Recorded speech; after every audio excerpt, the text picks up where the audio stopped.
卫福部当教师的司长进前要求同仁哪区哪报告业务，嘛要做霸薪检约。这个行为经过调查了后，认定无构成霸凌。也毋过立委陈昭珠是点出着陈情批，讲方要求区内爬起来做霸薪检约的迄个当事人，并无去互约谈。立委是要求卫福部要重新来调查这件霸凌的事件。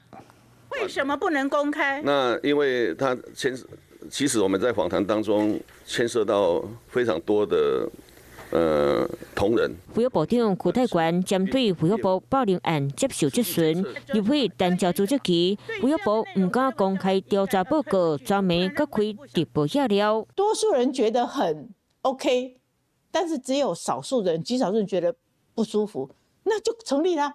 极少数不舒服，你凭什么逼他？我们就说了其中一个，他就把它写出来。他说他就是当时被要求去深蹲去做伏地挺身的那一个。陈昭珠公开收到北口省一位署长要求做体操卫生部员工写来批。讲这边的调查，敢若在职人员21个员工无算伫咧内底，唔知卫生部的官员是安怎认定因是甘愿呢？省一位署长要求，互员工规人无爽快，若是相关霸凌案压出来，可能一世人拢无人知。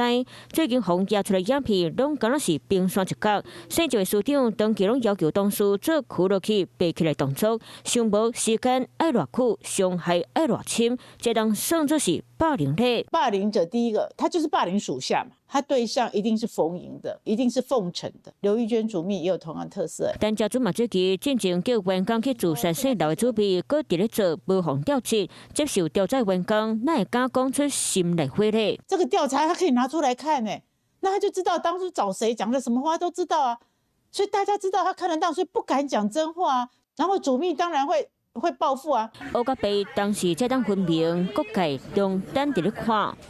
Hello， 我是张新文。想要抢先掌握最及时的新闻资讯吗？赶快订阅、按赞、开启小铃铛，锁定华视新闻 YouTube 频道。